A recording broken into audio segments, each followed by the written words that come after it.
Well, the U.S. military is carrying out another deadly strike on an alleged drug boat in the Eastern Pacific. U.S. Southern Command saying in part, quote, intelligence confirmed that that vessel was carrying illicit narcotics and transiting along a known narco-trafficking route in the Eastern Pacific. 4 male narco-terrorists aboard that vessel were killed. I saw 2 survivors trying to flip a boat loaded with drugs down for the United States, back over, so they could stay in the fight. And potentially, given all the context we heard, of other narco-terrorist boats in the area coming to their aid to recover their cargo and recover those narco-terrorists. So that's Republican Senator Tom Cotton immediately as he came out of that skiff, that secret security briefing there in Washington. He talked for about 5 minutes there about the video of the second strike on that alleged boat in the Caribbean back in September. This after a briefing with the Navy Admiral Frank Mitch Bradley. Now, he detailed that attack to some lawmakers in closed-door sessions yesterday. So far, the U.S. has carried out 22 strikes against alleged drug boats in recent months. Want to bring in Rick Crawford, Republican congressman out of Arkansas, chairman of the House Intelligence Committee. He was also briefed by Admiral Bradley yesterday. And, sir, welcome to our coverage today on this Friday morning. We're here from Senator Cotton. Give me your take. What did you see? Yeah, I think he characterized that pretty accurately. I wouldn't disagree with his characterization at all. I got the same brief, and you know, Tom pretty well nailed it. I mean, look, these are, got to remember who we're dealing with here. I mean, we're dealing with cartel operatives. They are so vile. The things that they do, you know, to say nothing of the fact that they bring illicit drugs into the United States, but their conduct makes ISIS look like Boy Scouts. So I don't know that we should shed a tear over these strikes that are keeping Americans safe. Here is Jim Himes, Democrat colleague from Connecticut. He sees it entire. I mean, this is a 180 here. Okay, listen to his observation. Saw in that room was one of the most troubling things I've seen in my time in public service. Any American who sees the video that I saw will see the United States military attacking shipwrecked sailors.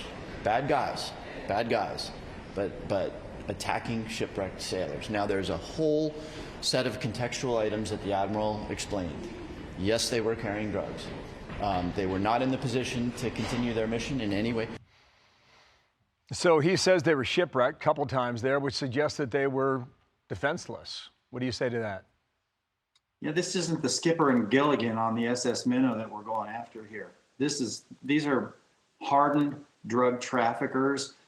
That was, look, I have the utmost respect for my ranking member, Jim Himes, but respectfully, you know, we just disagree.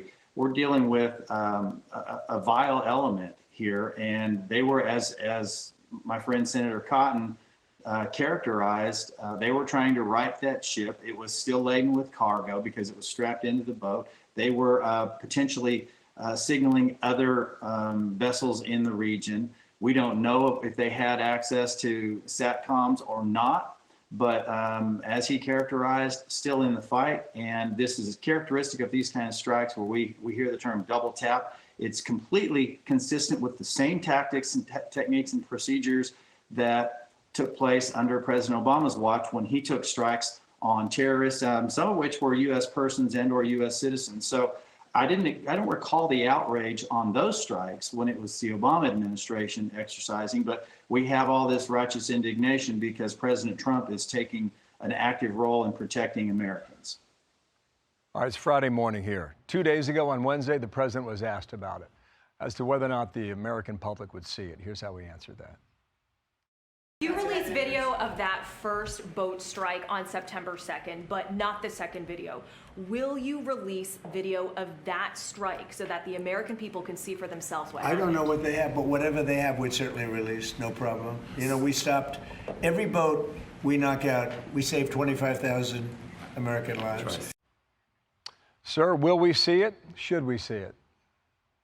Well, I think if you saw that in context and you understood the briefing that we got as it applies to the decision tree that takes place in real time, a joint operations center where these strikes are basically led and directed there's so many people in there, and not to mention the fact that there are lawyers present. This is not some, you know, rogue decision that some guy just, jumped out there and on his own did. It follows a strict protocol, the decision-making process, what they call a decision tree before they exercise.